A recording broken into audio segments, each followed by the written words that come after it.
A paz do Senhor, meninos. Iniciando aqui a nossa 7ª lição, beleza? Que nós vamos falar hoje sobre a primeira derrota, aliás, a primeira vitória dos hebreus depois que chegaram ali naquele território de Canaã, certo? Lição 7, no caso. Os objetivos aí da nossa lição, o primeiro é conhecer os primeiros inimigos dos hebreus, que seriam derrotados na Terra Prometida. O segundo é mostrar as estratégias que foram utilizadas para tomar Jericó. E terceiro, conscientizar de que Deus se mostra forte para com aqueles que nele confiam, certo? A introdução tem aqui algumas ideias para a gente debater. A primeira delas diz o seguinte: a guerra contra Jericó não era somente do povo de Deus, mas também do Senhor. E aí a gente vai entender por quê. E aí a medida da iniquidade dos amorreus se completava, né? Se completou a medida do pecado deles. E aí na derrubada dos muros de Jericó e na tomada da cidade, os hebreus eram apenas uma pequena parte do grande exército do Senhor. Essa introdução, até aqui, ele vai dizer que não era só do povo, o conflito também pertencia a Deus, porque a medida do pecado tinha se completado, e vai dizer também que os hebreus eram apenas uma pequena parte do grande exército do Senhor, certo? Ou seja, eles não lutaram sozinhos. Para o inimigo ser derrotado, precisamos utilizar armas espirituais e uma estratégia orientada pelo Pai, certo? Alguns servos de Deus até têm boas ideias e boas intenções, mas não conseguem lograr êxito em suas lutas, pois não estão em sintonia com o Senhor. Josué, porém, não sofreu nenhum revés.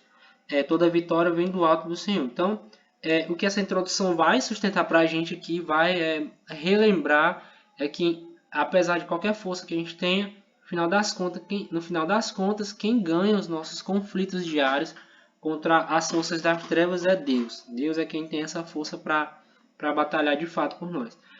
A primeira batalha dos hebreus na Terra Prometida. Ele vai dizer que Jericó era uma cidade forte, certo? A cidade de Jericó tinha uma área de cerca de 32 quilômetros. Seus muros tinham cerca de 9 metros de altura e 6 metros de espessura, de largura. Era considerada invencível, pois acreditava-se que ela contava com a proteção dos deuses cananeus, dos outros deuses lá. Eles acreditavam que Jericó era invencível por causa disso. Quando Moisés subiu ao Monte Nebo, ele teve uma visão ampla do território da Cisjordânia, que é o território onde estava Jericó. Aquele que eu já mostrei para vocês no mapa. Eram necessários muitos esforços e muitas lutas para conquistar essa terra prometida. A fortaleza de Jericó e seus guerreiros assombraram os 10 espias 38 anos antes. Aqueles espias que entraram na terra para ver como era a terra, eles foram assombrados, por conta da cidade, dos guerreiros da cidade. Os espias eles atemorizaram os hebreus, como a gente já conhece muito bem. Só 2 deles não contribuíram para o pânico na época, que foram Josué e Caleb. Dentre outras coisas, que os canaanitas eram muito poderosos e as cidades muito grandes, fortes e grandes. Então, ele já conheceu essa fama de Jericó, já tinha um testemunho de que Jericó era uma cidade forte, certo? O rei de Jericó não estava brincando, que é o segundo ponto aqui. O desejo do rei de Jericó era destruir os espias dos hebreus. No texto de Josué, esse texto aqui, capítulo 2, do 16 ao 22, os espias são chamados de perseguidores. Raabe fez os espias descerem por uma corda e mandou-os ficarem 3 dias escondidos, o que nos mostra que a perseguição era exaustiva, certo? Então, o rei de Jericó tinha um compromisso muito sério em destruir esses espias, esse pessoal que foi lá estudar a cidade. Temos também um inimigo que diariamente deseja nos matar, roubar e destruir. Todavia, temos o nosso lado, o Senhor dos Exércitos. Ele veio ao mundo para destruir as obras e intenções do diabo. Então, nas batalhas da vida, não fique triste, desanimado ou acuado, pois você não está sozinho, certo? Então, aqui a gente tem o que é um conflito, o que foi um conflito de fato, um conflito físico, visível, com espadas, com lanças, e esse conflito ele também vai ser representado para a nossa vida, certo? Da mesma forma que o diabo ele desejou a derrota dos judeus, ele também deseja a nossa derrota. E da mesma forma que Deus ajudou o povo, ainda hoje nós somos ajudados por Deus, beleza? a cidade só cairia com a ajuda de Deus, que é o terceiro ponto aqui. Ao analisar o caso da tomada de Jericó e dos outros inimigos do povo de Deus, observa-se uma coincidência. Eles só são destruídos com a intervenção do Senhor, que eles só são destruídos com a intervenção de Deus. Faraó, por exemplo. Talvez isso se deva ao fato de que o inimigo sempre é fomentado por forças malignas. Ele nunca age motivado tão somente pela eventual má índole inerente ao ser humano. Por isso, o auxílio dos céus se torna imprescindível. Então, é muito, muito importante que a gente preste atenção nessa parte aqui. O inimigo, ele nunca age motivado só porque o cara é mau, ele quer me levar para beber. Não. Quando se trata de destruir a vida de um cristão, aquelas propostas que são feitas para nos destruir, para fazer com que a gente se desvie, elas nunca têm uma motivação meramente secular ou meramente humana. A gente precisa enxergar que tudo aquilo que nos conduz à destruição, tudo aquilo que nos afasta de Deus, tudo aquilo tem uma intenção da parte do inimigo, certo? É o que a lição nos propõe. A estratégia de Deus para a batalha de Jericó. Corte do suprimento do inimigo e manutenção do ânimo da tropa. A primeira coisa que Israel fez foi enfraquecer Jericó. Assim, os suprimentos de Jericó, eles se acabaram, certo? Para derrotar o mal, esse é sempre o primeiro passo. Cortar a fonte que fortalece o mal. Ele vai fazer a comparação para a gente. Afinal, tudo que é alimentado cresce. Isso vai servir para Jericó, como era uma cidade murada, uma cidade fechada. Para você enfraquecer, para você fechar um cerco, para você criar um pânico na cidade, bastava você impedir que o alimento entrasse na cidade. E aí, durante um tempo, eles teriam até alguma reserva, mas em algum momento essa reserva ia acabar. O fato seguinte, e ele vai dizer o seguinte, que essa tentativa de enfraquecer, ela também tem relação com a gente, né? Aquilo que as minhas tentações, eu não posso de maneira nenhuma alimentar essas tentações, porque eu nunca vou combater aquilo que é forte, né? Tudo que é alimentado cresce. O fato seguinte tem a ver com a fé dos guerreiros. Deus conhece a estrutura dos seus servos, ele sabe que somos pó.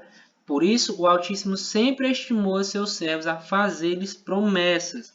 Deus disse que entregou os inimigos em suas mãos. O Senhor, na verdade, não precisava dizer novamente, mas Josué precisava ouvir. Então, outra coisa que é muito importante aí é que o nosso ânimo,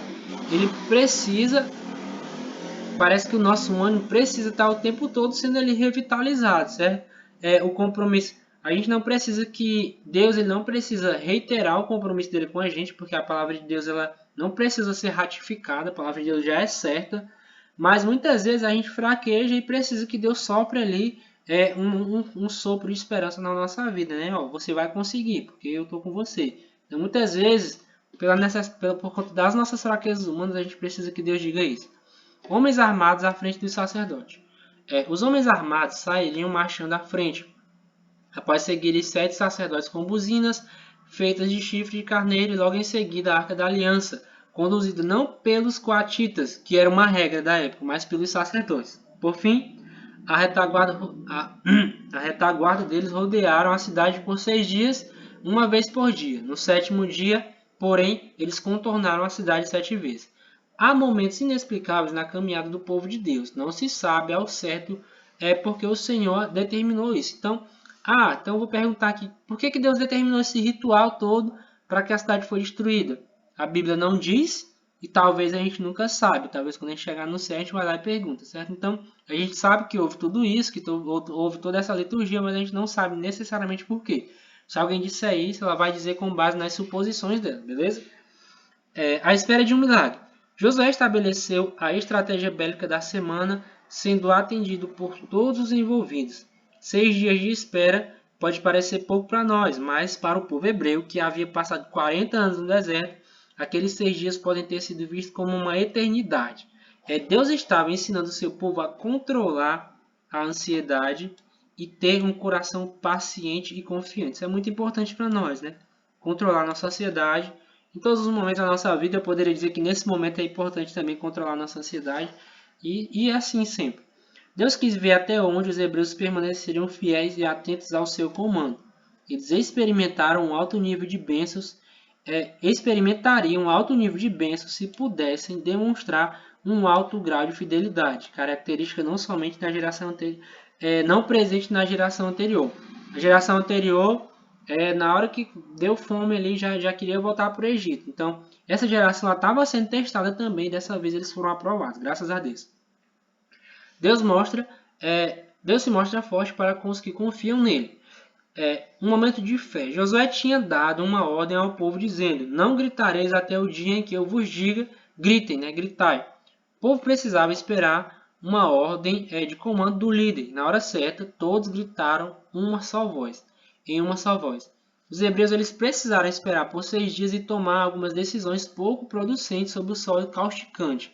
Deus ofereceu oportunidade para que os idólatras de Jericó se arrependessem. Então, o que esse tópico propõe para a gente? Que o nome de Deus estava sendo anunciado ali, né? O povo de Deus estava ali. De certa forma, houve uma pregação antes que a cidade foi destruída. E nesse período, o que é sugerido para nós através dessa lição é que esse período é que Deus estava dando uma oportunidade para o povo de Canaã, para o povo se converter, para o povo ver ali que o povo de Deus estava ali e que o povo de Canaã, os idólatras, eles tiveram uma oportunidade de se converter, certo? Caem os muros. Depois de terem rodeado a cidade 7 vezes, os sacerdotes tocaram as buzinas.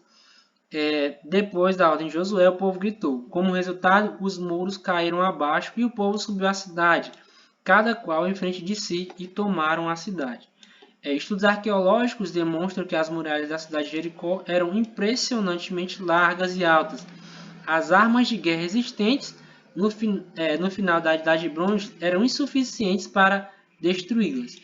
Acredita que somente um evento sísmico poderia causar ruína tão grandiosa nessa obra de engenharia humana. Talvez nunca descubram quais foram os mecanismos que Deus usou para destruir os muros de Jericó. O fato principal é que elas ruíram e o Senhor deu vitória ao povo. Então, o que é sugerido para a gente aqui é que a gente não fique buscando a explicação científica de como o muro caiu, porque vai ser muito difícil encontrar essa explicação, porque no final das contas, isso foi uma demonstração das várias que a gente vai encontrar da manifestação do poder de Deus mesmo. Deus destruiu o muro, não por força humana, eles não tinham essa força humana para destruir, mas foi a misericórdia do Senhor. Jericó é destruída, mas Raabe é salvo. A ordem que Deus estabeleceu foi a total destruição de Jericó. Aquela cidade deveria ser riscada do mapa justamente por conta da sua cultura demoníaca e mundana. Porém, havia uma mulher que se converteu ao Deus Todo-Poderoso. No caso, está vendo aqui que Raabe, por exemplo, se converteu, né? Se converteu e foi salvo. Diante da sua atitude, cumpriu-se nela uma verdade que seria proferida por Paulo, né, séculos depois. Crê no Senhor Jesus e será salvo tu e tua casa. Né? Então, ela creu e ela e a casa dela foram salvos. Raabe foi salvo e entrou na genealogia de Jesus, sendo referida no Novo Testamento como uma mulher de grande fé. Entre os heróis da fé, ela está lá, né? No livro de Hebreus. Agora Israel teria novas batalhas pela frente. Então, essa é a primeira batalha que Israel enfrentou, beleza? Então, e aí eles estão chegando ali na terra de Canaã. Esse foi o primeiro inimigo que foi destruído. Eles vão passar por novas campanhas militares para tomar o território, porque o território não foi dado de mãos dadas. E é isso. Então, nas próximas aulas a gente vai falar sobre isso. E a conclusão diz o seguinte: Josué, após o encontro com Deus, entendeu que era apenas servo do Senhor dos Exércitos, submetendo sua experiência militar à vontade de Deus. Toda sua estratégia seria divinamente orientada. Conduzido pelo Senhor, o povo hebreu tomou Jericó e depois seria a vez de Ai. Né? Ai é outra cidade que a gente vai estudar na próxima aula. Garantindo com isso o livre acesso para a terra prometida. Então, a essência dessa aula de hoje é mostrar que nós lutaremos as nossas lutas, os nossos conflitos, mas a vitória de fato é dada por Deus. A nossa força humana, quando se trata de conflitos na ordem espiritual, nossa força humana é insignificante. Nosso dinheiro, a nossa saúde, a nossa força física pode servir para lutar aqui na Terra, né, no nosso dia a dia. Mas quando se trata de questões espirituais, quem vence os nossos inimigos é Deus, certo? Amém? Então que Deus nos abençoe.